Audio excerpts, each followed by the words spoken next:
Boys, let's get to it. Enjoy the show. Enjoy the show. Enjoy the show. Enjoy the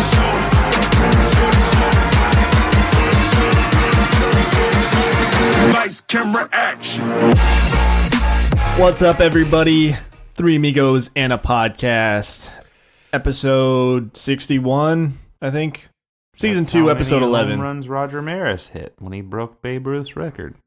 True that. Oh, there we go. There he is. Usually do stat of the day at the end, but it looks like we're leading off with it now. This is the Roger Maris episode. Ah, poor guy. If we could. That is still like one of the saddest like baseball like stories because he broke that record and they put an asterisk next to it because there was more games in that season and like people made the argument, well, they didn't have to travel back then, blah blah blah, like yada yada yada, but he didn't like get the record officially completely until after he died. Yeah. Like that'd be sad. Like the whole time you're just like battling for it, and then like he hit more home runs than Babe Ruth, but not in the amount. Like it was one of those records that nobody like wanted him to break. Yeah, you still have to watch the movie. I feel like that's how 61. You have to watch it. I feel like that's how it's going to be with Pete Rose. I know like people have different opinions on it, but I feel like Pete Rose will probably end up going to the Hall of Fame not until after he dies.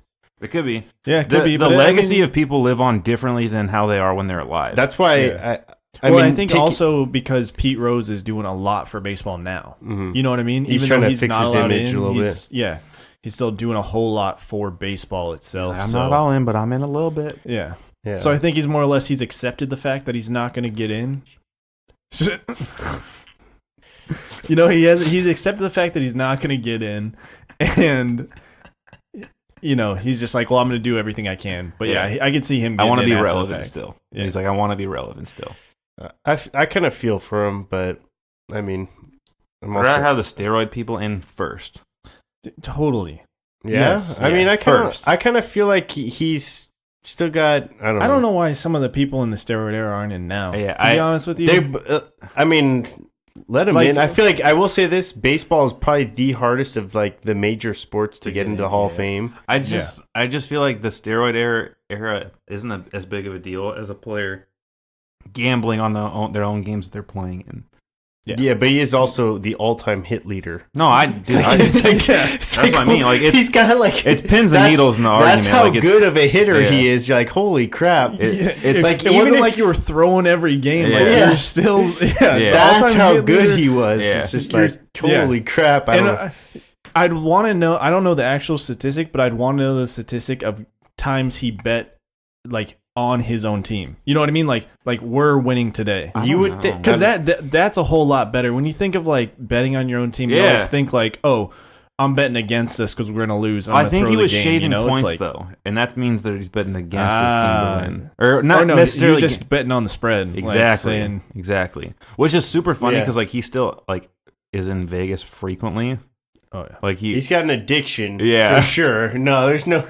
Talk about an itch you need to scratch, man. And the thing was I remember he was like trying to make his case for obviously getting to the Hall, and then I think there was like reports that he was spotted like gambling a bunch. You're like, well, I guess you really haven't changed too much. It's like, wait a fucking second, what am I on trial for? Like gambling or gambling on my sport? Yeah, I don't see it in any rule books that I'm not allowed to gamble anymore.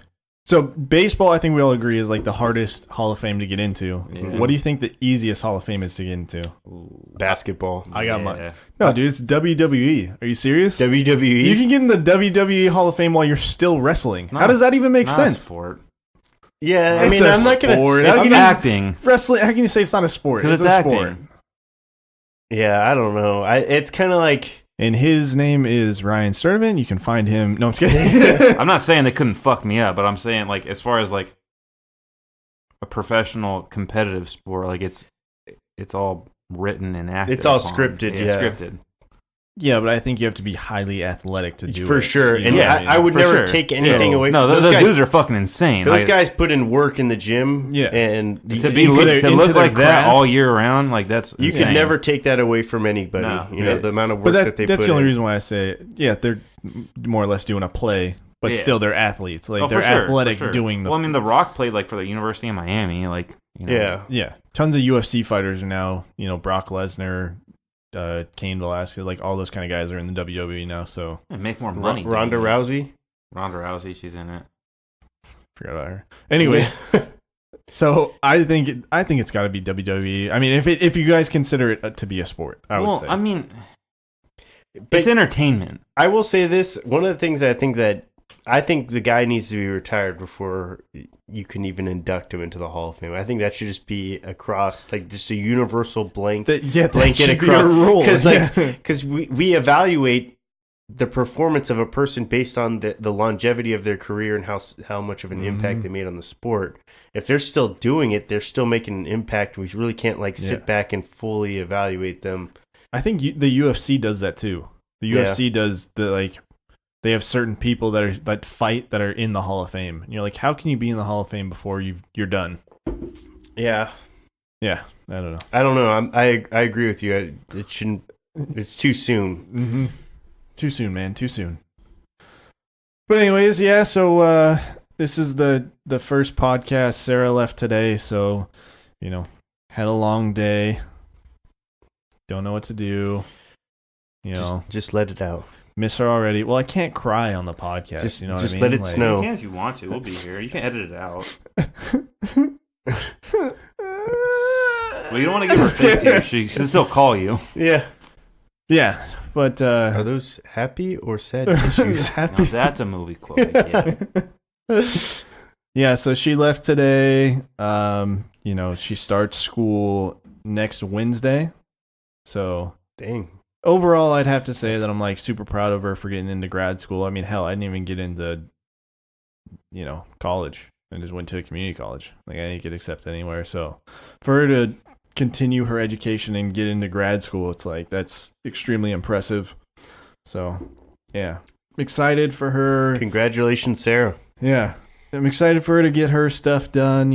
I got a lot of stuff to do around here, like with the house and whatnot. So it'll be a good time where we can focus on like individual things.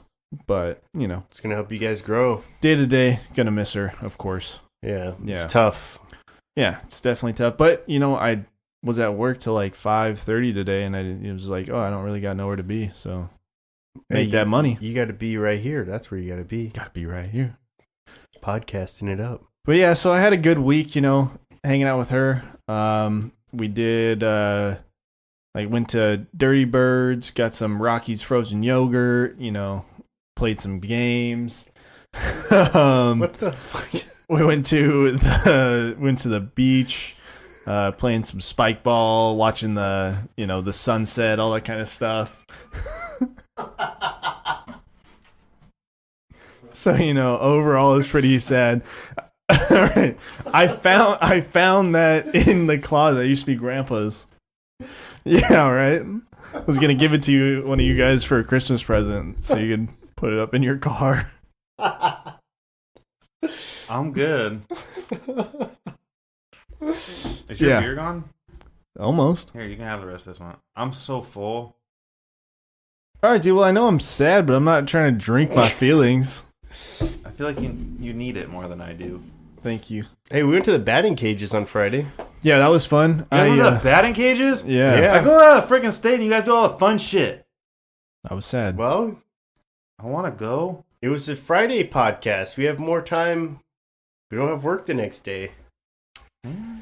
I mean, if you guys, I don't know what you guys are doing this weekend. I mean, literally, I will just be here. So if you just want to do pop-ins, you just want to Pop-in? like Check in on Dean. you just want to pop in. Me and and be Brandon like, are going to start our own Hey, text what are you feed, and we're doing? just going to be like, hey, when was the last time you went and checked on him? Yeah. Mary Poppins. If you guys just want to do some pop-ins, I'll set up the golf net in the front yard. Just hit some balls in there. It's nice and easy. Nothing like hitting some balls. Oh, Brandon. Home on the range. But yeah, so my week was, it was fun, but When she come back? sad. I don't want to say because it sounds embarrassing. I know she comes back next She comes back next week. next week. Yeah. Oh. But she's only here for one day. She's I got thought a she came back in bachelorette party. September. She's coming in. Yeah, she's coming in September sometime as well. What weekend? And then, huh? What weekend? I don't know why. Because Shaylee and I will be in Indianapolis for a weekend in September, so I want to make sure it's not that weekend. It's probably going to be, knowing our luck, it'll be that I know. weekend. What the fuck? Yeah. Who's more important, me or the Jonas Brothers? You, for sure. Yeah, that's what I don't thought. give a rat's ass about the Jonas Brothers. That's It was really funny, odd. though. I called him yesterday because I thought Sarah left yesterday. So I was like, hey, how's it going? He's like, good, just hanging out with Sarah. I was like, oh. Like, what's up? And I was like, well, I was calling to check on you because I thought Sarah left. So I guess this phone call is pretty pointless. It's a good day for the podcast, and it sounds like. Yeah, it was a great day for the podcast. Just because, helps keep me, Keep you sane. help me busy. But yeah. So, overall it was, sad but good. But I'm excited. But yeah, if you Sad guys but want to good. pop in, let me know what's going on. Yeah. That's right. Come say what's up. But how was your guys' week? Oh, you know what I was gonna say? I forgot because I got distracted by the Mike Trout thing that just came through. Mhm. That's still my favorite dad joke line. So when I get hot, I go, "Dude, I'm burning up like a Jonas Brother in here." It's my favorite one. I don't get it. Jonas Brothers Burning sing up. that song, "I'm burning up." Slipping into the lava. Learn pop culture. Learn pop culture. God damn it! I will. I'm gonna check this one over to Brandon this week. Yeah. Yes. Should we? We'll preface after Brandon. Okay. Yeah. I mean, had a good week. We had we hit the batting cages on Friday after we recorded the podcast. Grabbed a brew at BJ's, and then Because you guys don't want me to embarrass you, isn't it? that's what it was. We were scared you were gonna just destroy us in the cages. So we went to the 70+ cage or whatever, and there was this little kid there, God. and I'm in the cage, and at night it's hard to pick up the ball out of the hand. So I was hit. I would say it was right when I got in too. So it's I'm adjusting. The first couple, I foul tipped, whiffed on one, and there's this kid standing behind me talking to Brandon, and I guess the kid was like, "Oh, I could hit this. Oh man, yeah, I would have hit that one. Yeah, I would have hit that He's one." talking so much shit about Dean too. He's, man, he sucks. Yeah, I could have hit that one. Yeah. I was like, damn. And then we go to leave, and this kid's standing in the 60. The ball comes and he doesn't move. He's frozen. Yeah. And then he swung at a couple of them, and they miss so bad. And his dad's in the 60 right next to him, and he's just That's pretty funny. he's a big dude too. I'm like, Yeah, but yeah, so Friday was fun. That was good. yeah. And then so he went to a Padre game on Saturday. Again, I was actually got a crazy good deal on those tickets. Bought them on StubHub. I think somebody was just trying to unload their tickets. Oh yeah, Brandon's new nickname is Thrifty. Yeah, I got that. That's Thrifty. it's Thrifty now. Yeah. Well, anyways, got third base line tickets for $35 a ticket, which is old school Padre pricing, Yeah. How much? 35 a ticket That's not bad. for third base. I was like, damn. I was telling Dom, I'm like, I haven't sat in seats this good in years. It's been a long ass time since I've sat in seats this good, and yeah, it was a good time. Padres just smoked them. It was a good game. Nice. Renfroe, I think, had a couple doubles, a home run, a couple walks or something like that, and it was Tatis almost had that inside the park home run. I thought he was gonna go for it. Yeah, Did his you guys first see that triple? one? No, he's got several triples this year. Or whatever. Yeah, He hit like it. the And first one I saw. he hit it, and I swear he was turning around third. And I was like, he's gonna have to pull some magician move to evade the catcher. well, but didn't they went back to back home runs right before that, and then he got it was Margot went yard, and then I think it was Myers went yard. Yeah, I it was Myers and Margot or something like that, Yeah. and then Tatis was up, and I was like, Yeah. dude, is he gonna go yard? Yeah. And then he hit the triple, and I was like, damn, that would have been crazy. Yeah, that was a good game. I was stoked. I actually really thought we were going to sweep the Rockies that series, but settled for 3 out of 4. Can't complain too much there. And then yeah, I mean it was a good series, solid week, and yeah, that's pretty much it. Very nice. And yeah, Ryan was out last week. Enrique subbed in for him. We're having some trouble with the audio, so I'm trying to edit around it, and maybe we'll post it. Listen to it. Yeah, we'll like post it later. But basically, somehow, we've been doing over 60 episodes. It was my first fuck up, so it happens. All right, man. Happens to the best of us. big I said there's deal. no shame in us like not having one every single week. Yeah. So messed up. Shout out Enrique though for hopping on and trying to help us out in your absence. Yeah. But obviously it's never it By wasn't the a way- fun absence. It was last minute. We went It for was, a funeral. Made the best of a bad situation. So Yeah. got to hang out with Shaylee's dad, help him out a little bit. It was cool. We went to a winery, a brewery after the funeral. Shaylee's friend Cassandra and her parents. You guys met Cassandra at the wedding. The one with the 2 kids.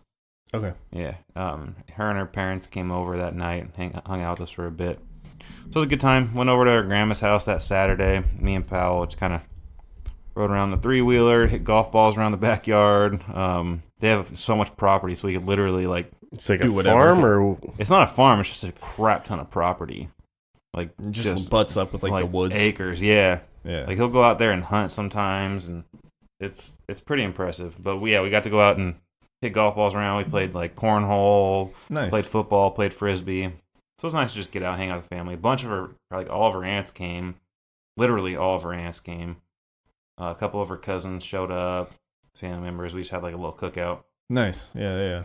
But Well- ironically enough, I did try because like her grandpa does deer jerky frequently. Yeah. It's good. Yeah, we did the burgers with part like cow meat and part deer meat. It's pretty good. It's pretty good. Deer meat is like super lean. Yeah. So it's like the leanest red meat you can have. So it's 50-50 patties. Yeah, so it's more like, you know, Oh, you yeah, like well, ground Slayers? Yeah, not that kind of 50-50.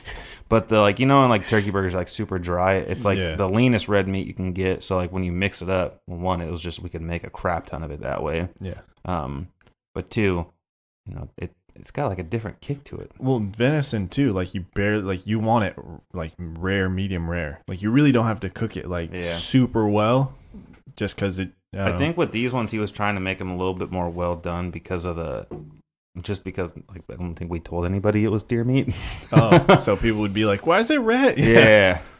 But it was good. It was. I mean, like I said, make good out of a crappy situation. Yeah, definitely. I mean, it's awesome you guys were able to be out there for them. Yeah, we are the new holders of a Delta Rewards, so I'll be flying Delta from now until the day that I die. Very nice. It was probably the best experience I've had on a flight. Well, did you hear about the Delta flight that they're like getting sued over? So God, his a heart Delta, just dropped. a No. Delta flight started filling with like odorless smoke, and people were all freaking out. And then one of the Delta flight attendants made a Holocaust joke, and it did not go over well. Oh yeah, they've been on some. Well, like Southwest has had like issues with their planes breaking and shit too. So like, I mean, everybody's got their own. Everybody's got problems. I personally, I love Delta because it's like you get every seat that, or at least every flight I've been on has a TV. I watched Endgame. And not only that, but you could watch local. You could watch I local watched TV. ESPN for a little bit. Yeah. Yeah, it was great. When I flew back from New York, like last year, I watched the Yankees wild card game. Yeah. I got that. That's cool. Yeah, I got that companion pass. So, let you know. nice. There you go. Got that swag. Got that drip. You know what I'm talking about? The drip. Yeah. Well, all right, let's get into it. Start off with some MLB because it's the predominant sport. I wanted to start off with just some highlights with Sarah leaving. I really haven't watched a lot of sports, so it's really just been like headline. And I'm like, dude, this is a perfect week. I don't know if it's been full of headlines like this every week or if this was, just special, but just some stuff. So the Reds, I don't even know how to say this first name. Aquino, fastest player to 9 home runs in 14 games. Yeah, he's on a tear. That's pretty incredible. He had That was that like Trevor Story a He had couple that years ago. three home run game, right? Yeah. Yeah. Then we have Albert Pujols hits the most hits by a foreign-born player at 3,167. Passed up, Beltre, right? Yep. Dang. So, I mean, Beltre's a big name, and he's still got how many more years left on that contract? Like, dude, that 3 or 4? Yeah, I can't see Still can't believe that dude's fucking playing. Seriously. Then, earlier today, it was Cody Bellinger hitting the 40th home run of the season, leading the league. Then right now, Mike Trout just tied him, 40 home runs. And I know we hate to say it, but, that shitty Yonder Alonso is 39 as of today. So he's right on their heels as well. Yonder Alonso is 30. I mean, not Yonder Alonso, sorry. Pete Alonso. Pete Alonso. God. Yeah. Yeah. Sorry, yeah. No, I was going to say, well, Yonder Alonso burnt us this weekend, too. Yeah. But Yeah, he did. For the one thing he wasn't able to do when he played for us. yeah. Yeah. Hit the ball over the fence. Yeah, and then Cal Quantril had his first career hit. It was an RBI single. That was That's- sweet, too. That was yeah. with 2 outs. I remember thinking that inning was over. So yeah, it was a packed week of some news and some stuff. And when I saw that Cal Quantrill thing come through, I was like, man, good for Well, him. Ian Kinsler, Like- too, with the Ian scoreless top of the ninth, and then went and hit a 2-run jack in the bottom of the ninth also. Pete Alonso went 5 for 5 today too, and he had 6 RBIs. Yeah. Holy shit! I will say this: the silver lining to Tatis, his injury is that he can like bow out and really essentially like you're not necessarily like saying Pete Alonso's the better player. Yeah, but there was somebody else this week that went 6 for 6. Yeah. I can't remember who it was, but that guy Brian Reynolds, I think his name, on the Pirates is getting dogged a little bit. He leads the National League in batting average, and he's a rookie, and he's not even getting any consideration for Rookie of the Year. no one cares about batting average. He should. They want home runs. They should. The That's guy's it. batting like 330, and he's a rookie. 335, 13 home runs, 49 RBIs. Yeah. Yeah, he's Those- freaking. yeah. Those They're are good incredible. numbers. I mean, for a rookie, For a rookie, this yeah, is a definitely. stacked It's rookie just tough class. because when you look at those numbers versus 39 home runs, Everybody see looks it, at the home run I number. know, That drives I me know, nuts. I know, But I know. That's what the people like. But yeah, you no, gotta I, give the people what they want, Brandon. no, the people want Tatis to we, win. we want Tatis to win. No, I will We say, are though, the people. I will That- with Tatis. it was just exciting to see him get the most first place votes. I listened. You know to what I mean? Yeah. And then I like, listened that to was several just- people yeah. that had said that now it's no longer a conversation about who the better player is. As far as like who would you want to build your organization around, people aren't talking about Pete Alonso versus Fernando Tatis. It's for sure Fernando Tatis.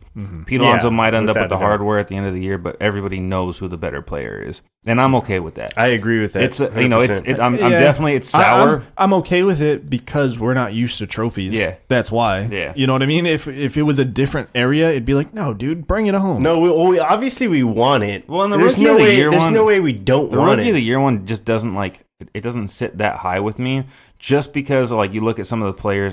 There's a lot of really good players on that list, but then you look at there's Will Myers. He won Rookie of the Year. That was a really weak rookie Yeah, it class. was. The American It League rookie class is pretty weak this year too. It's Yeah. like, it just sucks that He had the an year we have a opportunity. guy who's capable of going Yeah. into it. He's Multiple gonna- injuries. Yeah, well, there's just so many guys that are qualified to win that I think award. I think we all agree though that if he had a full season, he Oh, would have. You know what I mean? It would be a lot tighter But race. I also but feel now like if- it's just like okay. If we were in a tighter race and things like that, like he probably wouldn't have sat out a month. If we were more in a position, or if it wasn't at the beginning of the year. Yeah. With this one, like I said, if we were in a position to make the playoffs, maybe he wouldn't have gotten put on the 10-day IL. So, I mean, you never really know with these things. I've actually been very impressed with the way that they've handled his injuries this year because, people will look at it and they'll say, oh, he's injury prone. It's like, no, he's 20 years old. And this is his first time up in Major League Baseball. He's still figuring out when to do what, how to do what, maneuver his body, and when it's not worth it. So the injuries are going to happen to a young player trying to, and I mean, if it means him getting a kickstart on rehabbing for next year, then by all means. Well, not only that, but I mean, I'm not extremely familiar with like AAA and the minor leagues, do they play as many games as major leagues? No, Or- their season's it's shorter. So that's what I mean. They're It's like going to like postseason, like And what the was it start of last year? It was like September. his hand or something like that. yeah. So it's like I don't Something know. like that. Yeah, I can't remember. He specific- hurt his hand sliding to like second base. Like it's not like an injury where it's a reoccurring thing. Like he's had some bad luck, but he's so young. No, but that's what I mean. Like the back thing for me, it's more or less like it's a long season. Yeah. It's his rookie year. This is a long season. I will like, say- When he hasn't played a full And- season before, so and he's 20 years old. Yeah. You know, he's a young kid. Like in high school, you play for Like you 20 know, games, like a 30 month. games. You know what I mean? You And play a month and you're there's done. no Like, off switch for him. I feel like that guy gives it 120% every game. I love it. And no, we all love it. And Yeah. that's one of the things that makes him great. And if you compromise his health to, you're you not going to get compromise the player. Yeah, you're not going to get that 120% every time he's out there. And Agreed. Yeah. it's I mean, shortstop's a demanding position just in general. It's insane. He had that insane catch like was it 2 nights before where he had Yeah. that. Oh, the new Jumpman, The Jumpman. the new Michael Jordan logo for MLB. Dude, that, when I saw that live, I was like, holy crap, that was just insane because he went all the way. That was like Dude, got easily 10 feet up. It was probably more than that, but What's his nickname again? El Nino. I was gonna say Air Nino. Yeah, Air Nino.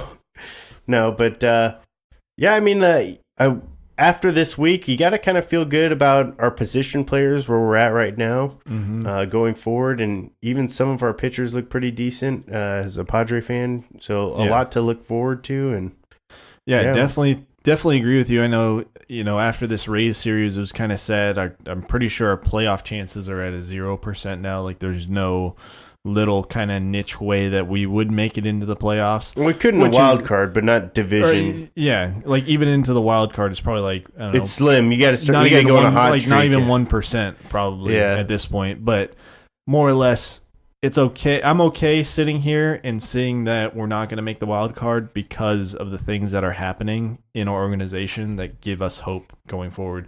Plus, we've been preaching it since last year, Padres 2020. Yeah, it's not. It's like our podcast should just be called Padres 2020. Like yeah, we've I all feel like looking as Padre forward to fans, it. like fair weather Padre fans, the expectations got a little bit too high. I feel like we've reined it in quite a bit since the start You don't have of to the be year. fair weather fan to want your team to win, but yeah, I mean, we got all excited, is what you're. No, I'm not talking about us. I'm talking about the general public who hadn't watched Padres for a long Yeah, time because yeah. they haven't been good, and we saw them win a few games, and we're We, like, we this were team. hoping they were going to make the postseason for a little bit this year. Yeah, definitely. Well, yeah. I mean, I think I think. Well, no, I wouldn't say. I think every year we think that because it's been some bad years, but Yeah. Well, we hope that. We hope we can recoup and go 500, right? Yeah, That's kind exactly. of that's where I think that's a realistic fan's expectation, Yeah. right? And I'm cool with that. But I do feel like they've made a lot of strides in the right direction. You're seeing some of these younger players start to, really show what they're going to look like in the future. Francisco Mejia, Urias, even Margot's been playing well lately. You've seen a little bit of revitalize of Will Myers, since the Franmil Reyes trade. Eric Hosmer's rebounded this year. Yeah, Eric Hosmer's playing phenomenal. So there's definitely a lot to look forward to, and Renfro's got 31 homers. yeah, Renfro obviously. I'm a He's huge, trending up still. huge fan of Renfro this year. He's got to learn how to take a walk. That's still something, but Yeah. his glove is fantastic. We have Taylor His Trammell arm. to look forward to next year, and potentially, whoever they decide to go after, whether it's bullpen or starting pitchers, things like that. So there's really only like positive to look forward to for the rest of the season and next season. We just are. I think they had said there was like a MLB article basically saying like the Padres have the best foundation in all of baseball for success going forward. They And have that's- so many. Even if Yeah. they trade away like 3 of their top prospects to get like a starting pitcher, they still have one of the top farm teams in all of baseball. They could trade they could literally trade Gore and Patino. and still have and they'd like probably still be number one, Yeah. more than likely. That's how deep they are, and those are 2 elite prospects. CJ Abrams is like moving his way up the top 100 list. Ryan Weathers is moving his way up the list. Yeah, I text you, CJ That CJ Abrams. Abrams, He yeah. already graduated from rookie ball. Yeah, he's the first Yeah. one. Yeah, it's like damn. Yeah, he is on fire. He was hitting like 400 down there, I Yeah, think. he's showing some pop too. Which Yeah. is weird. It Yeah, looks so because small. in his highlight tape, they didn't show that at all. No, Yeah. Like in his you know what I it's mean? so hard to tell with high school players. Like it's so Yeah. hard to gauge what their power is, and I don't know exactly where they get the numbers from, but a lot of it is just his natural swing. And I was watching the same thing with Trammell. Is like, this dude has one of the prettiest swings that I've ever seen. I'm sure he's facing pitchers got a little bit more velocity Yeah. and stuff, so higher velocity, more pop with the bat and Yeah. everything. That Yeah. like that translates for Either- sure. I was just thinking he obviously he's not done growing. That too. But at this time, I wasn't really expecting much like pop out of him. But the dude's definitely got some pop in his bat. yeah. The other one's Xavier Edwards. That Yep. dude has been shocking everybody. So we're loaded at shortstop right now. Yeah, and I mean, those are athletic positions that could essentially play just about anywhere on the diamond. Yeah. Like, I mean, you take away catcher, obviously. Probably don't want him at first base either. Yeah, but like anywhere else. But like just about Xavier anywhere Edwards. else, you're like, hey, I'll throw you out there. And if nothing Let's else, see if they're, you wanna they're move. good trade pieces. Like those players moving their way up the stock Even level. Naylor, like Yeah. Naylor's another guy. You're like, Yeah. he's another top prospect. He's like not even that's somebody just- I think about. He's an because afterthought. That's what I'm saying. And It's he's like he has done nothing but impress me ever since he got called up.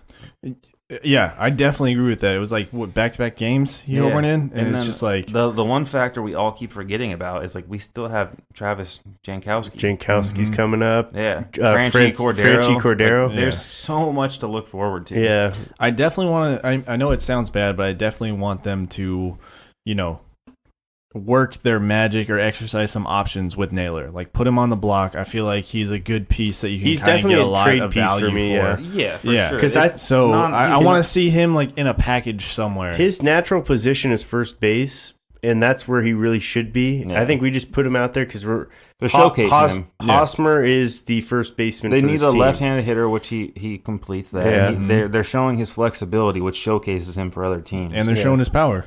You know what I mean? They're getting him into the looks. They're getting him at bat. And I mean, we're all a little sad that Reyes is gone, but I mean, Reyes gone is giving a little bit more playing time to some of these other guys that aren't able to play that weren't able to play on a consistent basis. Now you're getting consistent at bats, and it's got to be frustrating when you go up there and you literally have like only a few at bats to make a true impact on the organization, and that's what you're going to be evaluated on. And so I think we're seeing guys like Luis Urias, guys like Josh Naylor, seeing Will Myers, some of these other guys that were really pressing because they knew that these at-bats that they were getting were very sacred, and they didn't know if it was a given if they were going to get those at-bats in the next game or something. Yeah, definitely.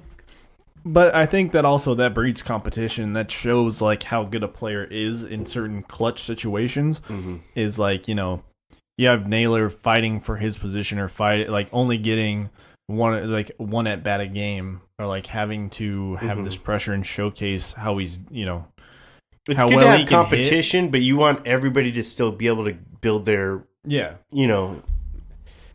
some consistency. It's hard to build Well, I think consistency, more or less, and like, baseball's all about consistency. more or less like you have these pieces, these like trade pieces that you have, like you're trying to move, and you're like, dude, let me get like a look for this guy. So it's like a 3-game series that we plug him in for, like real quick kind of thing. That's just kind of how I take it from a GM's perspective of like why there's been so much movement in the Padres organization as a whole. And I think you're starting to see it settle down a little bit more as far as like the consistent lineup. Obviously, with Tatis out for the next 10 days, you're going to start to see Urias and Garcia out there, but that's not overly, different from, we've seen Urias and Garcia in the lineup for the majority of the year. So now we're just going to see them both in there at the same time. I think Brandon brought it up earlier before the podcast. The only hiccup that we've been having as far as like players and their competitive nature is Austin Hedges, which really bums me out because from Did you see that Union Tribune article? Is that what you're talking about? Or? Yeah. I'm like, dude, come on, dude. Like, it's all about helping the team win. Yeah. But Ryan, explain it out for everyone that's listening. I'll let Brandon take that one because I'm still. I mean, so from what I saw, it was kind of like a paraphrase little bit. I saw it on Reddit, but essentially, like, Hedges is not happy. He feels like a player of his caliber should not be sitting on the bench and should not be essentially second fiddle to Francisco Mejia. And this is me totally paraphrasing what the article is all about. But I mean, I'm sure there's anytime some truth to it, he's a Scott Boras is his agent, and anytime you have, I don't know, I always look at people from the Scott Boras, clients is very diva-esque. Yes. And anytime you have a guy who's putting himself in front of the success of the team, I don't know if I want that guy on my team. And that's like so. I think that's the other part that's hard to the hard pill to swallow from seeing Austin Hedges act this way is because you see him being such a team guy on TV. You see him such a team guy when he's in the game, talking up his guys, talking up blah, blah, blah, like all that kind of stuff. And the second he has to take a back seat, instead of helping the guy in front of him, he's throwing a fit. And from what I've heard throughout this entire season is they've both been very supportive of one another. But I think you're not going to bench Mejia right now. No. Mejia is scorching hot. Honestly, if he could play 7 days a week, I would start him out there right now 7 days a week. Yeah. That's how much on fire he is. His batting average is like 280 right now in the season. Yeah, it's he's literally on fire. No, for sure. And I mean, I did read that Austin Hedges kind of retracted the first statements, basically saying like he's not playing well, and he wishes he was playing better, which is good. But I think the biggest factor is that if you look at like what Scout.com does, they rate players based off of what they've been doing throughout the year. And for the rest of the season, he's ranked as the number 37 catcher in all of baseball. Which is backup catcher material. Exactly. And at this point, with how Francisco Mejia is playing and hitting, that's somebody that you can't afford to leave out of the lineup. And it's frustrating because of how good he is defensively and how much better he makes our pitching staff. But it's about time for Mejia to start to work with these pitchers to develop into next year. Well, and I think that's what they're doing. doing. Like this day and age, if you can score runs, that's better than preventing runs. Yes. Well, I mean, there's value in both. There's definitely value in both. But I'm just saying that, like, the way that baseball's moving towards, it's if you can generate there's so many runs. I don't know how many games stuff, I look at the box score. There's every night there's at least one team who's putting up double-digit points. Yes. Like, it just seems like every single night. The other day, I thought I was looking at a football score. Yeah, there's times where literally, like, there's two teams hitting double digits, and that's like... It's like 14-10. We've been in those games. Yeah, those are the Indians beat the Yankees today 19-5. Yeah, and you're like, that's a consistent thing though, and that's the Twins beat the Rangers 13-6. It's like those are football scores. And ERA is just shooting up off the charts, and you can still score 5 in football. Yeah, it'd be tough though. But yeah, I mean, I just want to, I'm going to use this podcast to, say my formal apology to Francisco Mejia. Thank you. The man, I doubted the man a couple podcasts ago. He had been struggling for a few years between the Indians organization and with us, and I started to doubt him, and it's proof that, you can't write off a guy before you give him a solid sample size, And so he is literally living up to what he had been scouted as an elite hitting catcher. He's a switch hitting catcher. And honestly, I'm happy to see him out there because it's another bat in this lineup. And I mean, last couple of games, Hedges has been out there. He's been letting us down offensively. So there's been times where I've been out there. I'm like, man, I really wish Mejia was here at this point. So I just, I think overall, Brandon, Ryan, and I accept your apology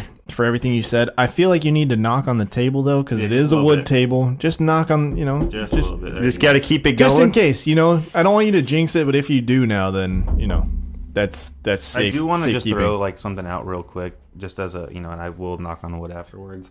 In the last 15 games, obviously like 15 games, like it's not a huge sample size. But he's hitting 515. 515. That's what I'm telling you. He's like literally on fire. In the last 30 days, he's hitting 406. Isn't his on base percentage like 600 or something like that? Yeah, it was in last 15 it's 529. And Yeah. the last month it's 449. Like, I don't think I holy get it. crap. His I don't OPS think- is Not even in MLB The Show could I put up those numbers. I don't think I could do that off the tee. It's a massive jump. Like his OPS is up like 1.043 for the in the last 30 He days. is literally. I honestly, I texted you guys this. I felt like he was listening to our podcast and he was just listening to everything I was saying about him. Hey, dude, maybe and he's he used one that of as the like. he used that as fuel for his. He's one of the like couple hundred people that download our podcast weekly. We could Hey. be.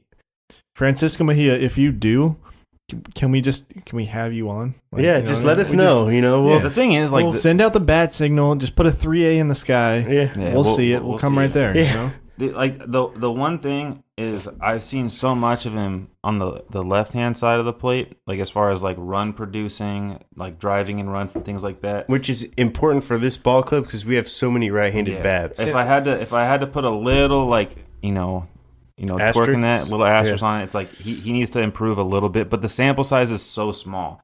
He's had 121 at bats left-handed. He's had 51 right-handed. So it's not a very large sample size. There's still, very few left-handed starters too out there though. It's Just mostly out of the bullpen. And they're not pinch hitting with him Yeah. frequently. Yeah, but just the fact that it's like he can switch hit is a huge ups as well. Yeah. In my opinion, I just it adds another factor to why he should start over. He can literally hit. How many switch hitting catchers? I think Yasmani Grandal's the only other one I can think of off the top of my head. Switch hitting catchers. Veritek. Well, I'm talking about currently playing. I was gonna say I know of a lot of them. Who's the other guy? Currently who used to play on playing- the freaking Nationals. I don't know. That's only a couple. But what I'm saying is, But it's not a majority. it's a not a very, majority. very It's a very few. And yeah. like, and Sorry, I that's, took it and ran with it in the wrong direction. I was like, I can think of a few. No, Yeah. this wasn't a trivia quiz. yeah, no, there's only like a couple of those switch hitting catchers out there, and looking like we got a good one so far. So I'm hoping Yeah. this is a step in the right direction because we Yeah. could use another bat. So And- on that point of being very surprised by Francisco Mejia as of late, overall in the season, who has been the most surprising player on the Padres that you're like, This isn't a fair question. why? Because, like, I mean, obviously we expected Fernando Tatis to be good, but, like, Dude, he's Do we- like on another yeah, level. do we Okay, expect okay. him to be, like, an all-star right now? Yeah, Like, yeah. Okay. Like, Eric Hosmer is, like, Honestly, you know, he should have been an lived- all-star this year. Yeah. I still firmly You believe know, like, that. Eric Hosmer lived up to his freaking potential this year. We're, like, Okay, take the veterans out and take Tatis out. okay. Okay. Specifically, I will say you know? this. It's a pleasant surprise at how good Kirby Yates has played this year. I did Yeah, not that's a good one. Said take veterans out. Well, I mean, no, that's okay. That's a new position for No, him. Kirby Yates has been a setup man his entire time with us this year. It was kind of like, all right, Brad Hand's gone. Yeah. You're gonna be our closer now. Hopefully, you can step in and do a good job as a closer. Fortunately, we haven't been giving him save opportunities lately, but I even mean, his still, ERA numbers, is he's at like a 1.15. He's one of the elite closers in this game right Yeah. now, and so I think he would be my pick for biggest surprise because I All thought right. catcher or closer was going to be our like a question mark this year. Since you didn't specify on the question, I'm going to take this and turn it into a different answer. Okay. The most surprising player for me this year would definitely be Ian Kinsler because I did not expect him to God. be this bad. Oh, That's okay. Yeah. Yeah, you can do. Hey, you can go that way he with had it. he had one thing that we're going to remember for him by, and it was this last week. Or he pitched a shutout inning and he hit the 2-run homer. You're going to remember that. I thought that he was going to be like that you- and like- him flicking off the fans. That's probably Yeah, the that's only about two what- things. That's what I mean. Yeah. I thought he was going to be like somewhat useful this year. Like not like I know Brandon like hated it from the beginning, which like you were right, absolutely. I didn't think that he was going to be this bad though. He's like I understood not liking spending the money on the player for a position that was like we probably could have got somebody a little better if we would have spent a little bit more. But I mean, the dude's batting like 217. Like I did not at all think he was going to be that bad. Yeah, that's a good one. That's a good way to go. He's been trending down last couple of years, and and he's just getting older. His prime's way beyond him. And then to throw you for an even bigger loop, somebody that's no longer on the Padres roster, Alex Dickerson. Oh God. I mean, who the hell would have thought? That doesn't count, okay? Yeah. He wasn't good I for thought us. you were gonna it do- was I after thought- the fact. I thought you knew Franmil Reyes or No, something, because no. I feel like Yeah. Franmil. I mean, he had a good finish to the year last year, and he made use of his at bats when he was up with us last year. But this year, he pretty much did it consistently the entire season, and then Yeah. obviously we flipped him. I was but like, it's just funny. I looked at like Alex Dickerson's numbers after he left the Padres, and I was like, what the hell happened? yeah, Yeah. good for him though. Yeah, no, for I sure. mean, he battled through a lot. So Yeah, he fought a long ways to get back, and he struggled with us, and he really was. So what we were talking about, he's not getting consistent at bats. You really can't Yeah. succeed like that. So mine was Kirby Yates, just because, in the same vein as you were saying, Brandon, like the numbers he's putting up in the production that he's done for us is incredible. It's on an elite level, yeah. Just think of another one. I'd have to say Chris Paddock. I really I didn't like that one, think that, too. I know he's had his struggles here and there, but the good outings that he's had have been absolutely amazing. Yeah. You know what I mean? It's just like, I didn't see that coming from him. I really didn't expect like a whole lot from these young names that we were going to call up.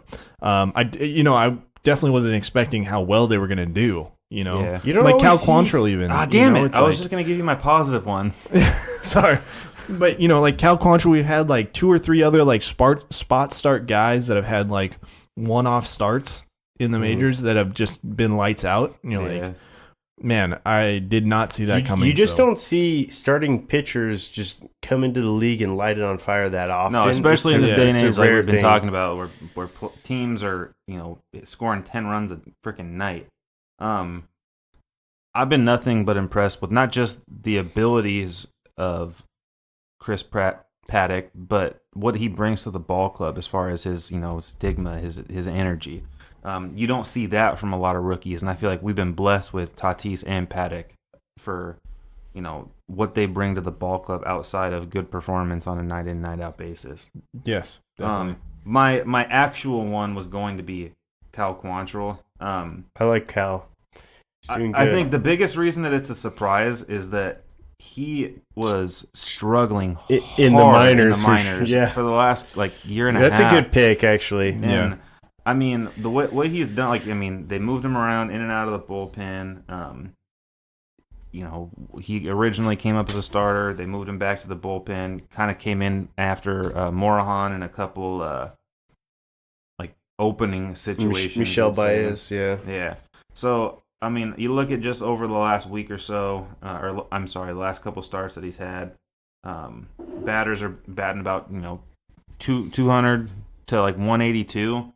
That's pretty good. He's been posting an ERA of 2 to about 159, and this is all post All-Star.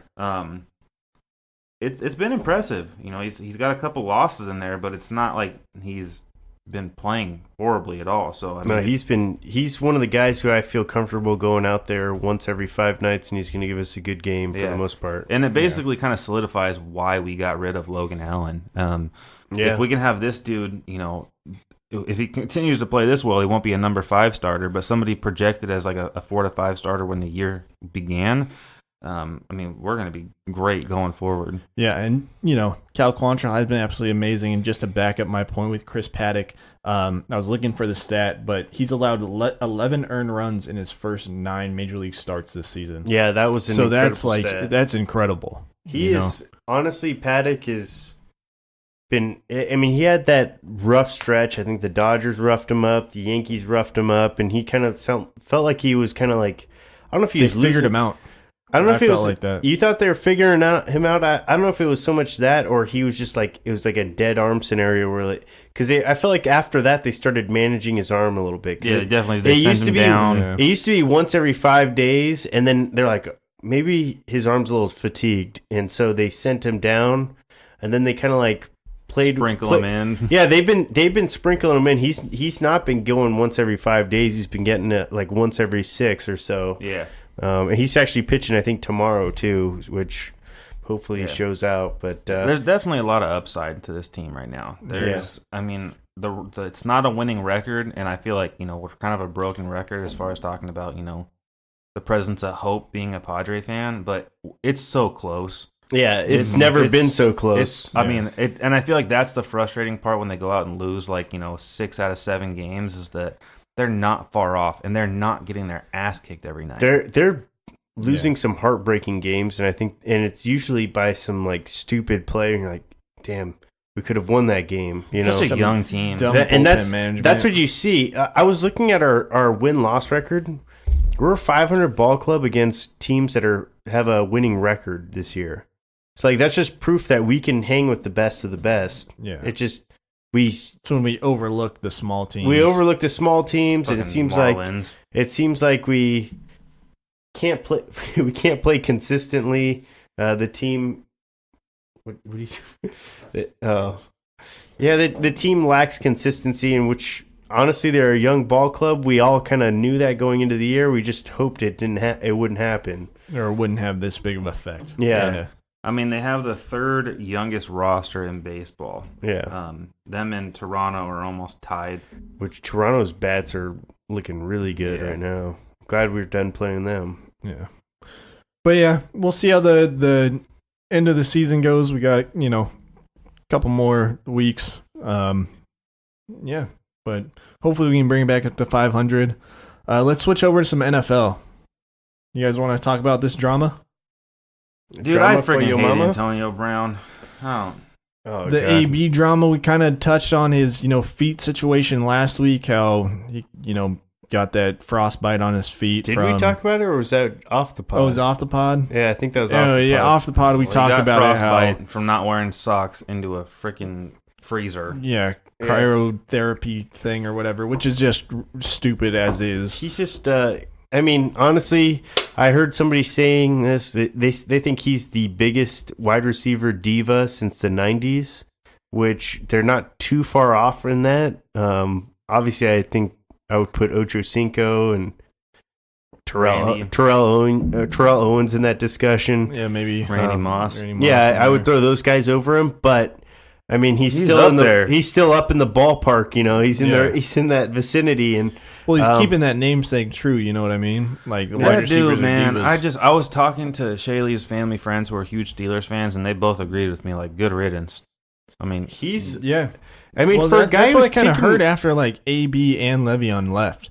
Like a lot of Steelers fans were I think that good they were riddance. probably Finally. I do. I feel like they were probably like good. Now we can start to work towards another potential Super Bowl run.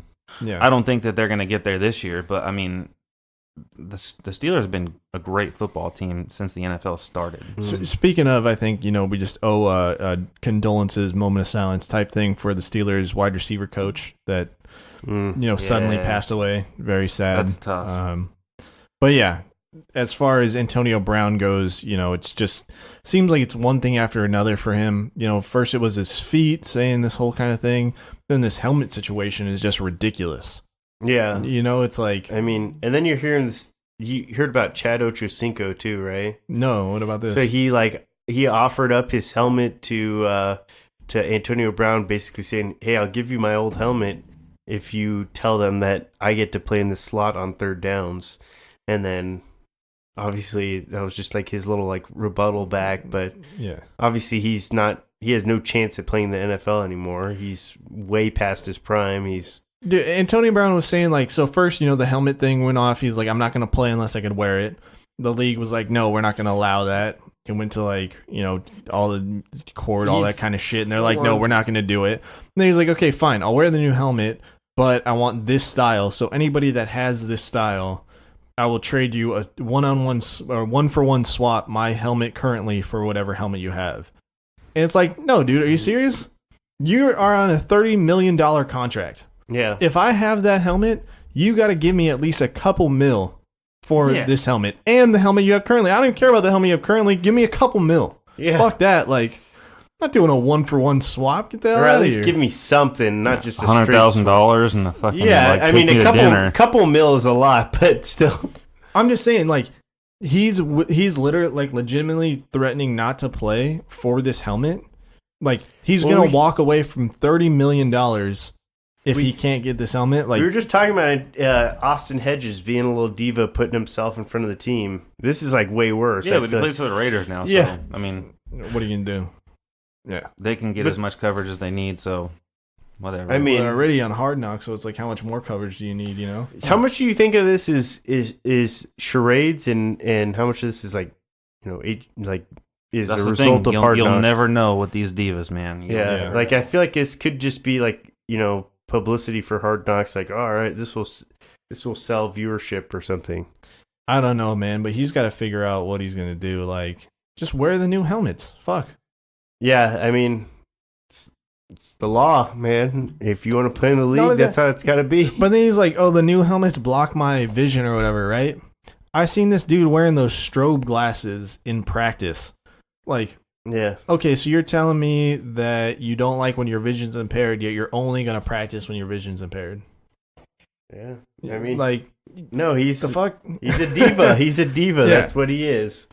There's only room for like 2 or 3 of them in the NFL. Yeah. And then, Andrew Luck kind of has this mystery ankle injury. Leave it to the Colts, man. Leave it to that freaking organization to not disclose all. Hey, the freaking facts. that's a sign of a good organization, though. Oh my god. I agree. I just think it's weird though that it's like I feel like they're not disclosing what the injury is. Well, that's because the thing. they Though, don't is know. You have to. I just feel like they don't know. That's part. But of, it's strategy, certainly. They're on their 3rd specialist that is now calling it a high ankle sprain. It was a calf. It was a calf, and then yeah. but now calf and now they're ankle, saying yeah. that like the calf, whatever that muscle is in front of your, like your shin muscle, Mhm. they're saying that that's the problem now. So it's like I don't even feel like they even know. No, And that's why it's totally. and they're trying to make a decision on his week 1 availability by next week. He won't play week 1. I would bet pretty heavily on that. well, especially if like their roadmap of what they want to do, I don't think they're going to threaten his It sounds health like for that. Yeah, it sounds like there's too much uncertainty with his health, and then it just seems like it's too close to the start of the season for them to just suddenly just throw Turn it, Andrew yeah. Luck in there and like, hey, you're gonna run this entire organization right now. So Yeah. I mean, it's not. It's expected. This organization really does not know how to handle injuries. You saw the same exact thing with Peyton Manning. You know, they sit there and they talk about how it's one thing and then it turns out being another, and then maybe it is strategy, but I don't see how it's a strategy that works in favor of the Colts organization other than confusing the members of the team. Jacoby Brissett. It's like, I'm sure they know what's going on. I don't think anybody I don't knows. think anybody knows. I think the people within the organization know. I just think they just don't. I don't think that you other- go to 3 different specialists outside of the organization if anybody else in that locker room knows what's going on. exactly. If it was one doctor from the Colts organization that was saying this, at first it was a calf strain, now it's progressed into a high ankle sprain because we didn't recover or he didn't have enough time for recovery, blah blah blah. Different story. But if it's the same doctor, It's 3 different specialists that have looked at this and all had 3 different opinions on it. So I don't think anybody in that locker room truly knows what the issue is. How much of that information that we're getting provided from the media is accurate and true though? Sometimes it's like cloak and dagger or whatever the I don't expression know. is, where it's like I heard a podcast with Chris Ballard on it saying that they're like, well, at But first it was- he's a GM. yeah, he's the GM of the Colts, being like, well, we had this one specialist, and now we have this guy saying that it's this, and this is the issue. The thing is they're disclosing this information now, which Yeah. means they didn't properly assess the situation when it happened. Meaning, they said it was a calf strain. They let him practice like it was a calf strain. Now he's had to see 3 different specialists, and now their GM and their owner are out there saying, "Oh, well, we're uncertain now." So it sounds like they never had full control over the actual injury, and now they're like, "All right, well, we're just gonna pretend like it's been an ongoing thing, and nobody's really truly been able to figure it out." no, what you're saying is right, but what I'm saying is they're leaving it nebulous and open so that way you don't know whether or not he's going to play week 1, and that's where I'm saying they're in the right spot as strategically trying to keep you in the dark. I still feel like every like professional team, like you're going to game plan for either or. You should be, yeah. And with the way that offenses are run, especially the Colts offense, they're not game planning for a massive difference between Andrew Luck and Jacoby Brissett. Minus the fact that Jacoby Brissett can't throw the ball as far. They're both just as mobile. They both run the offense. I mean, just the Andrew same. Luck's way better than Jacoby Brissett. I didn't say that he wasn't. I'm saying that the offense, the game plan doesn't change. It's not like you're game planning for Joe Flacco and then getting Lamar Jackson. Yeah. You're Yeah. getting a similar type quarterback, even though the quarterback skill levels are different. yeah. You're still. So I just don't see like a doing huge it, yeah. upside in saying, oh, well, we're gonna tell everybody that he's Yeah. not playing, and then oh, by the way, he is playing, because they're until like somebody shows up on the injured list as doubtful or did not participate, that's when another team can start to say, all right, well, we're going to gauge it for this. But right now, Chargers week 1, they're still planning on Andrew Luck playing. So until and even that's if a even smart if, way to handle and even it. if he doesn't play And- with Jacoby Brissett, it's going to be the same playing calls. It's going to be the same game plan. So that's why. And the way that the NFL works with when they have to disclose like the injury information, like they have plenty of time to re-game plan for if it is Jacoby Brissett versus. So like it to me, like it doesn't seem like it favors them enough to bullshit it. So it leads me to believe that they truly don't know what's happening. And if we were talking about Aaron Rodgers or somebody else who hasn't had, well, that's not a great example, Drew Brees or Phillip Rivers, different conversation. But we're talking about a guy that has had severe injury problems throughout he the does. entirety of his career. Yeah, but So- I think the difference is that they're not like they're hiding or they're not disclosing the source of the injury. Like how he had with that shoulder injury last season. It's like they didn't disclose it. They just told everyone it was a shoulder injury, and everyone related it to that neck, that injury that he had. But And really, then it he turned out hurt to be it. his neck. Yeah. But really, he hurt it while he was snowboarding. Yeah. You know what I mean? It's like things And like that could it's be like- it too. That could be it. Maybe Yeah. it happened when he was doing something he shouldn't have been doing, so that's why they're not. That's why they're not disclosing Yeah. it. Like they're not saying what it is. So It's just tough because I feel bad for the players because it truly does. They're the person that takes the crap for it when it's their organization that handles these situations. And it's an injury, whether it's a contract, whatever it is. They're not the ones sitting there talking to the media about what they want to get paid or when they're coming back. It's the organization talking to the reporters and relaying that information out. Plus, I always feel bad for the players not having any information, being like, "So what are you going to do if Jacoby's in?" And it's like, "Well, I'm going to do the same thing." I just practiced with You know? Andrew Luck, so Yeah. What do you know? It's like Andrew Luck, Jacoby. I don't really care who's throwing me the ball, and then Yeah. that makes you seem like a bad player. It's like Yeah, you got to exactly. decide. It's hard for Jacoby them to Brissett's say. a good quarterback too. Yeah. I don't think that I mean, obviously Andrew Luck is by far the better quarterback, but I still think that Jacoby Brissett still gives them a good opportunity to win games. Yeah. Well, Ryan, I kind of hijacked the introduction to NFL. Do you have anything? I That you mean, were- outside of those things, I mean, still on Zeke and Gordon watch. Doesn't look like much is moving there. What was it?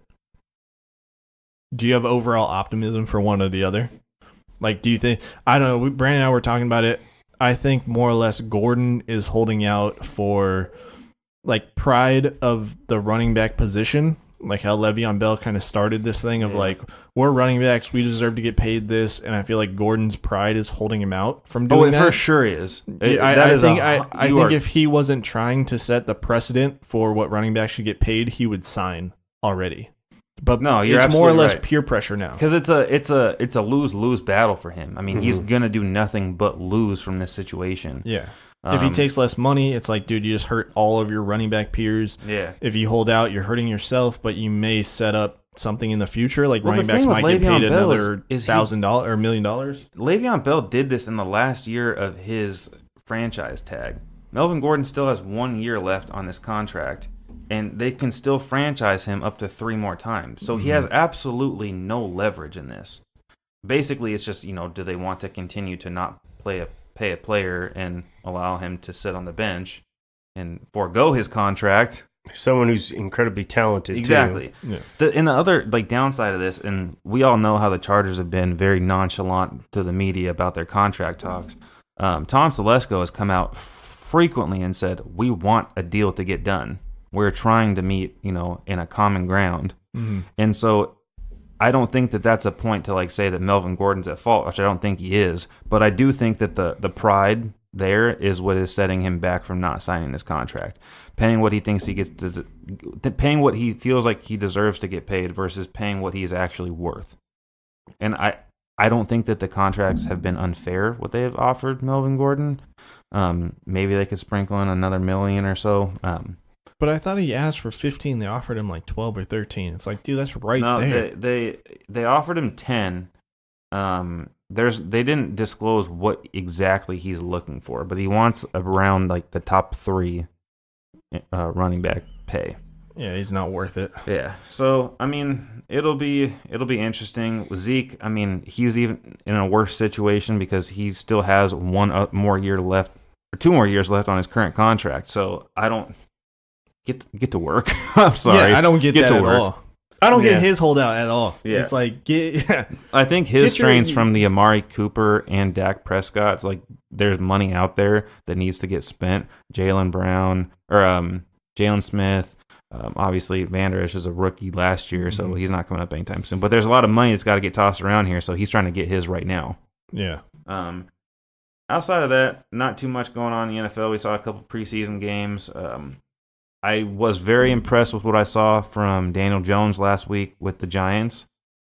He looked good, like to say the least. Yeah. He looked like he had a good pocket presence. He made very tough throws. He was like 5 for 7 or something. Yeah, right? drove the team down the field, scored a touchdown. I mean, obviously it's one drive, it's the preseason, but just his ability to run that team, it looked good. Outside of that, Haskins probably looked like the next best quarterback. Didn't he do really poorly in week 1? I mean, there was pros and cons to exactly how he played, but Didn't he have like 2 or 3 picks? I don't think so. Dwayne Haskins? Yeah, I'm almost positive he totally choked in week 1. I don't know. Well, maybe he had a bounce back week 2. I mean, shit. No, they just played today. Yeah. I mean, threw for 117 yards, so I mean, that's not terrible. I remember seeing like a thing like, oh, Dwayne Haskins threw a couple picks. I'm like, damn. Yeah, I mean that doesn't like, it's preseason. I don't really look at the interceptions. Yeah, he did throw 2 picks. Took a couple sacks. That's but not good. Yeah. I mean, his first game. I mean, I Yeah. don't know. Like, you can't look at a preseason game and say, oh, a guy throws 2 picks. Like, he had a terrible outing. Like, he threw 8 for 14.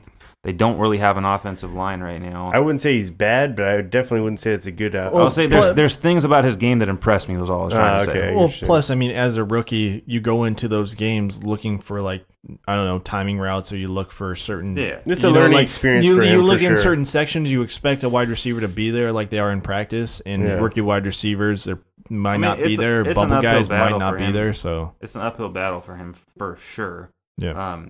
They have a lot of work to do. with I that didn't hear list. anything about Kyler Murray. How did he do?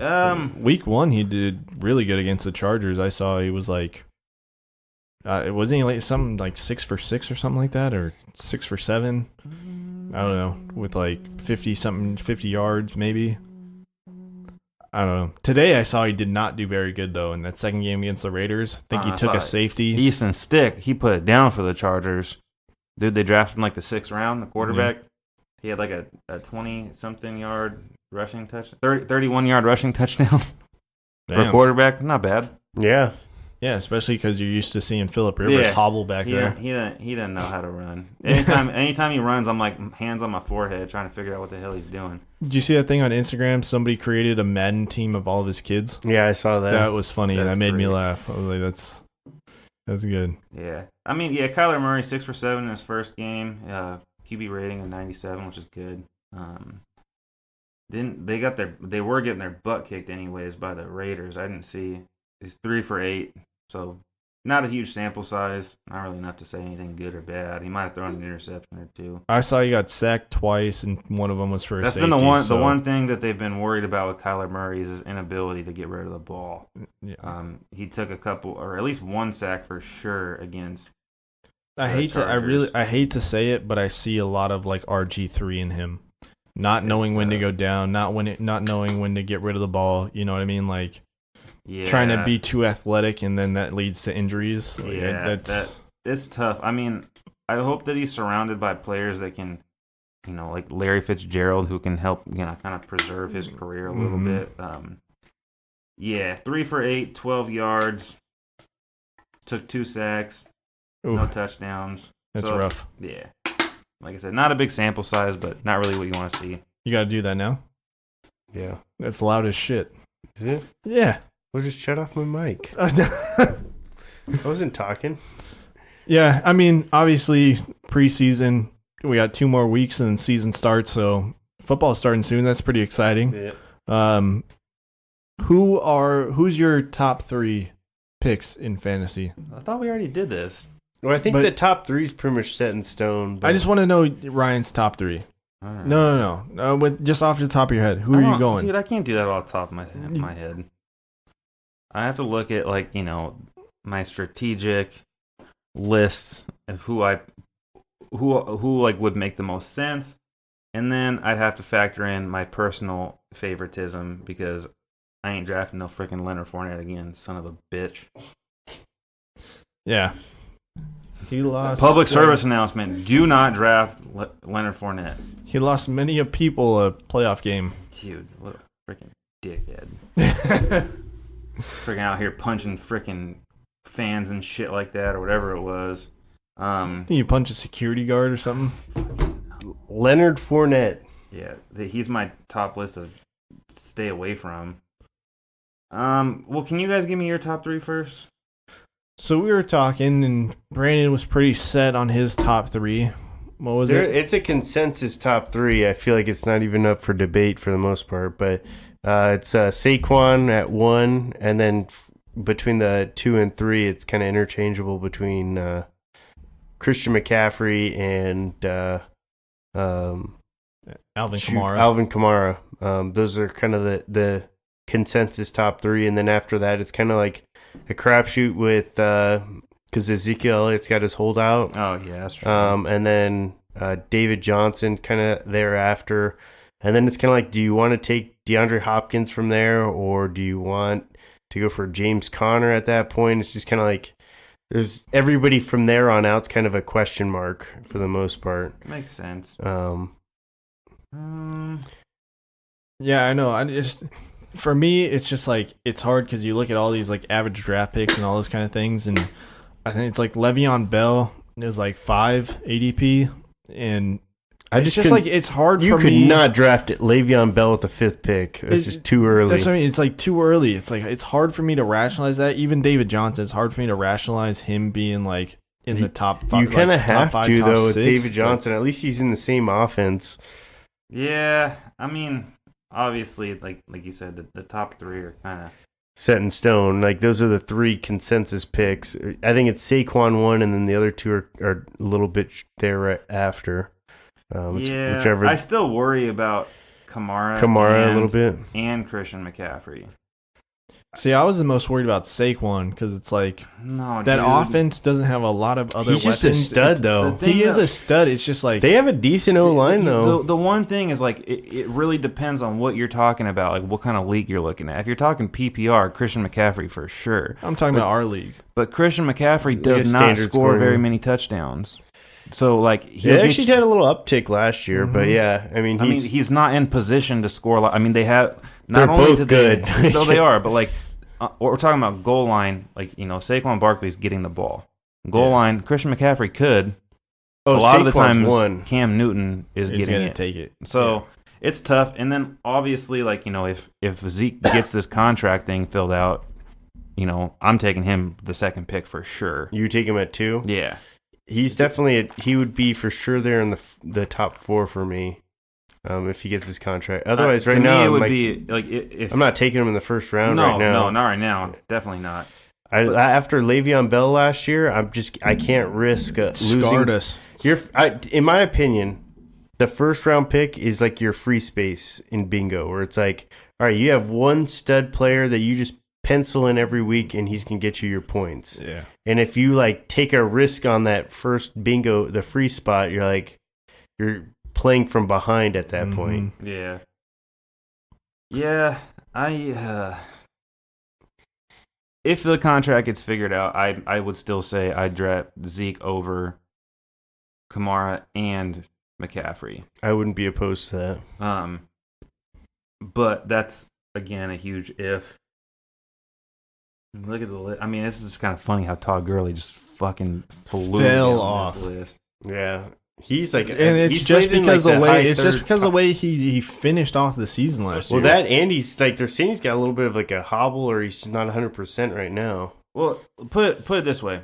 So, if we're talking about Zeke, let's say he's not, contract stuff's not figured out by the time you're drafting. That's the other big if is like, you could maybe he gets his contract thing figured out before, and then you're just SOL on that. But if he doesn't have it figured out, you have to go Saquon, McCaffrey, or Alvin Kamara. There's really it's a massive drop off between the next few up: David Johnson, Devontae Adams, Yeah. DeAndre Hopkins, Todd Gurley, Joe Mixon. James Conner. Yeah, I'm not that high on James Conner. I'd take him over like Joe Mixon. I for sure would not. That's you- okay. Stay low. on it. Yeah, go ahead. You don't like you're not. I promise I am. you. I promise You you. like will- Joe- James Conner? I like James Conner. I think- I'm okay with everyone else being low on him. Yeah. No, I'm not. It's not that I'm not as high as you guys are, but I'm telling you, for the sake of your fantasy team, do not draft James Conner over Joe Mixon. I would. I'm not into Joe Mixon. Yeah, me either. Not at that level. I mean, I'll take Joe Mixon in the second round. So, last year Joe Mixon rushed for on very few attempps. Very few. I attempts. had him on my team last year. I know he did. He was good, but over they 1,000 lost- yards, 8 touchdowns, 5 yards per carry. The dude puts it down. James Conner put it down last season too. I didn't say that he didn't, Yeah, but the Steelers still have Ben Roethlisberger who runs that offense, and if their defense is as bad as it was last year, they're not going to be running the ball as much. Joe Mixon is the only thing that the Bengals have on their side. AJ Green's not starting the year off. Who knows? He might be out for the first 8 weeks. So you're going to get nothing but production from Joe Mixon. Situationally, if we're talking about everybody being healthy, everybody being on good teams, yeah, James Conner, Joe Mixon, I could probably see you wanting to go James Conner above. But the situation that Joe Mixon's going to be put in this year, if he's healthy, he has the ability to probably have the best, the most rushing yards in all of. yeah. I did, but I see the Bengals and the Steelers being in similar situations. But the Bengals have a hell of a lot better offensive line. It sounds So weird. They're about to trade But I away one also of their see own them linemen, having though. just as bad of a defense. And So honestly, it gets when them I in the see- same kind of. This is just my viewpoint from fantasy. When I see a team that has a shitty defense, I look for those offenses because those guys they're going to be on the field more. they're going to be on Yeah. the field all They're the going to be on time the field more. because they're going to be able to score they're going to be looking to push the Yeah. ball down Yeah. the field, and that's really good for fantasy. And NFL.com had Joe Mixon rated 13 spots higher than James Conner. ESPN has him ranked 10 spots higher. The than only James reason Conner. why I agree with the assessment of Joe Mixon over James Conner is because I think Joe Mixon is a better catching running back. You know what I mean? He has a better catch Connor can percentage. still catch it too. Though. I'm not saying he doesn't. I'm just saying Joe Yeah. Mixon. I see him in more of those situations than The James thing Conner. with James Conner though is he got a lot of opportunities to score last year. He didn't rush for that many yards. He wasn't given a ton of opportunities. So I feel like you still haven't seen a ton of what James Conner can do. You saw a lot of flashes, you saw a lot of big games, but you also saw a lot of duds. So that's where I'm. Yeah, but you saw a lot of duds on the road when Ben Roethlisberger was trying to push the ball and throwing a lot of interceptions. He sucks on the road. up and down. I mean, Like those are his dud games when they were just trying to throw that- the that ball could- all the time. I just look and, at- and I'm not saying that couldn't repeat itself, and that's not a consistent thing that they do. yeah, and not necessarily. He finished the season. He never rushed for over 70 yards in those last 4 games. And there was 2 of those games that they won, and one of those games was against the Chargers where they weren't pressing the ball down the field. Like he still got a good run, average. He sits around 4 yards a game. Yeah. But there's That's not also- a massive sample size that he's getting. That was also the last 4 games though, and it was it is his first season. Yeah, but they were He's also gonna slow pushing for a down, playoff like- spot too. So I mean, it's not like you're looking at a team that's I don't know. I mean, I know that numbers wise in all that stuff, it says they were pushing for a playoff spot. But if you saw them their play, I don't think that they were actually pushing for a playoff spot. I don't know. I They were mean, I in know- until the last week. So Yeah. I mean, a lot of things had to happen. I don't think any team puts their freaking like. Yeah, no, I agree. They don't foot just off the like gas. they don't all of a sudden just like, okay, we're losing this season. I agree with you. Connor's numbers last year were really good, and they're very proven, and more proven than Mixon last year. And that's the only reason why I would lean more towards James Conner. I don't know. Look at his. I did look at both of them, and Mixon. The only thing that Connor has him on is touchdowns. The only thing with me is 100, he Mixon had like has- 162 points in fantasy last year. Or Mixon something like fumbles that. the ball a lot too. Or 260 points, and Mixon had like 200. So he got him beat by like 60 fantasy points last year. All I'm saying is that if the Yahoo, ESPN, all these other teams are saying that he's 12 spots. Yahoo's got him ranked in the first round. I'm just gonna say that. Yeah. I mean, I'm not saying I did a mock draft today. He's ranked as like ADP's at like 7. Yeah. And then Mixon's at like 18. Yeah. I mean, I feel like they could yeah. probably interchange each other. I think that Joe Mixon has a much, much, much higher upside to him.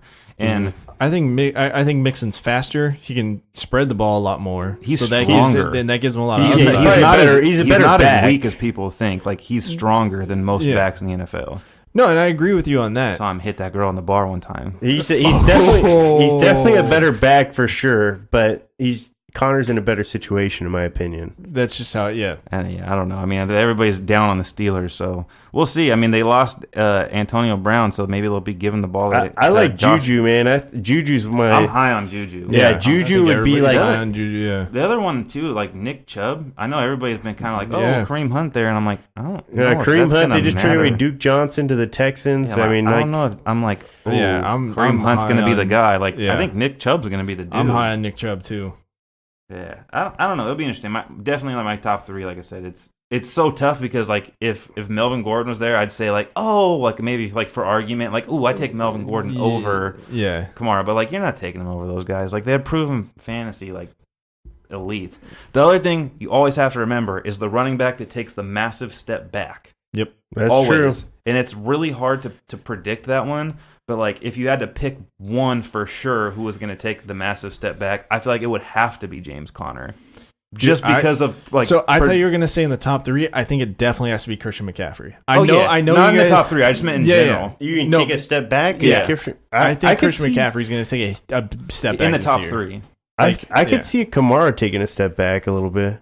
No, I don't see He that. started- I think now- I see the Steelers, or I mean the Now with Saints Drew Brees. surging. I feel like he started taking a step back at the end of last year. No, I see the Steelers surging.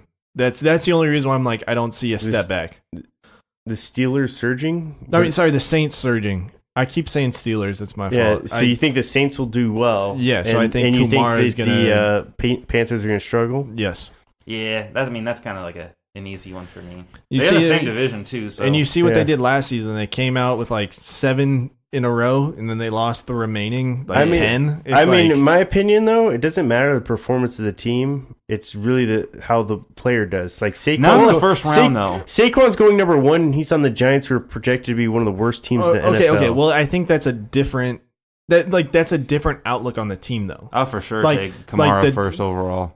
You take Kamara over Saquon? Yep. Wow. The Giants' vision of the season is like, okay, we're not going to push for the playoffs, but let's at least, let's not They gotta be the put worst. fans in the stands. They Let's gotta not put be fans in the let's not stands. be the worst. So in my eyes, the Panthers are on the opposite end. They're like, dude, we got to make a push. So this is the like thing. we only have this many seasons left. Like with Cam, we got to make a push. So that's why I feel like they're going to be forcing the ball a lot more, and McCaffrey could take a step back. This is the thing. So, and I know I literally just like Brandon probably looked at me like I'm the fucking biggest idiot in the world. But the quarterback puts your running back in position to score a touchdown. So those 1-yard touchdown runs that get you 6 yards, like those are huge 6 for like points. fantasy value. No, I get what you're saying. So, There's in like, a shitty offense, but he's just... how many opportunities are they going to have in the red zone? I'm Yeah. not saying he's not going to break those 75-yard touchdowns. He will break those 75 He yards. definitely will. But the things that stack up points at the end of the year, stack up value, Oh, the are goal the lines. opportunities for No. scoring. Yeah. Like Alvin Kamara gives himself a better opportunity to score in open field. He doesn't need to be in the red zone. Yeah, but there's also another back there stealing some of his carries. Who? Latavius Murray's their backup running back. So I think he's supposed to take the. Don't put your hand You like said that. the same thing last year. You know Latavius What? Murray. You said this. He You said the same thing about Kamara, and Kamara put up top 5 fantasy football. Yeah, not numbers. number one. Yeah, but they also traded Ingram like later in the Trade him. He season. didn't sign. He played whatever. the whole year with them. Yeah. Oh, he did. Yeah. Oh, I and thought, he the Last back year, half he of the- said the whole time. I thought that- the back half of the season it was like No. all Kamara. No, I didn't see at the Ingram in on beginning of third the year, down at I all. picked against Kamara. I actually had him in my other league, and he was great, fantastic 3/4 of the way through the season. At the end, his numbers tailed off heavily, and that's why I'm like, all right, dude, I don't know if I really want to take you with the number 1 overall pick, or I'll probably take him at the 3rd pick. That's where I would take him, but I mean, at Push the him end to of- shove, I'm definitely taking Saquon Barkley first. I was just trying to make an argument. oh It was a valid argument. I agree. It was. yeah, I mean, it was a good point. I mean, it's definitely a good thing to think about when you're making, other it's- decisions. You definitely are favoring Saquon just because he's the name and. Because those he's- thighs are That's the- like. I Is it hate talent? having the first pick in the draft. Oh, yeah, It's too me much too. I've pressure. never had it before. I've always wanted it, but Well, You don't can want have it this You year. don't have it. well, okay, I'll take You it. don't- Take you it this don't- year. Don't take it. Well, you know who's gonna get it? It's gonna be like DJ or DJ's not in our league anymore. yeah, he is. He is. He's our 10th. Dude, how did you not see that? See what? Oh man, I sent the emails out to I everybody. don't read the fucking emails, man. Why not? Yeah, I don't fucking read the emails. Well, He's our 10th man. The draft is Sorry, set. DJ. I thought you were out. My bad. DJ, you're on. If you're listening, which I know you're not. You're on thin ice, Paco. This is literally your probation year. If you don't get it going this year, you're out of the league. Did you tell him that? No, I'm going to Tell when I him see now. him. I'm gonna see when I see him that on draft night. I'm literally gonna tell him that. Yeah. Yeah, well, also, I'm in a pick'em league again this year, so I think that we're going to have to do a little segment of what team we're picking as a group Every this week? season. Yeah, each week. Sounds good to me. Yeah. You're gonna have to get it in. I'm gonna- I start podcasting Wednesday nights because gonna- Well, Thursday night football. unless it's a Thursday night game, then we'll be like, we picked them this week. But Okay. most of the time, it's probably going to be a Sunday game Okay. in all reality. Most But are likely. you allowed to do a pick 'em after the Thursday night game already happened? No, I mean, We can we'll just say this we'll is who just- we picked. This is who we picked. Yeah. This is We Oh, decided well, to pick because it'll be this going team. on when we're Yes. Yeah, but you have to send that pick 'em pick before On the Wednesday. Yeah. That's fine. You can just text us. Who you Yeah. got this week? Yeah. Yeah. What do you win every week? So at the end of every week you pick them, you get one mulligan. So it's like it's not single elimination, double elimination. And then at the end of the league, whoever like the league pot is $1,000. So you'll be giving Brandon and I a share if you win. Yes, Okay. Well, he's gonna invest it back in the pod, right? you guys will get a beer each. You one. get one beer. One Coors Light, $5. No, I'm just kidding. Hey, you owe me the beer for Evo Fem. No, I'm just, Yeah, I I do. forgot about that. Forgot about that. No, you got me on Friday. You hooked it up, Evo Fem was that stock that Brandon told me to invest in. and you made some coin off of. Yeah, it's like $500. Pretty good. But all right, I got the stat of the day this week. You guys ready for this one? Stat of the day, stat of the day, dabba-doo-ba-doo, stat of the day, stat of the day. Here comes that what? Stat of the day. Bop. It's baseball related. So, more men have escaped from Alcatraz than have scored against Mariano Rivera in the postseason. Damn. That might be the best one we've had. That might be. I'm like Where I'm a did you little find pissed that off stat? that it took us 61 episodes to find that. But Yeah. that is amazing.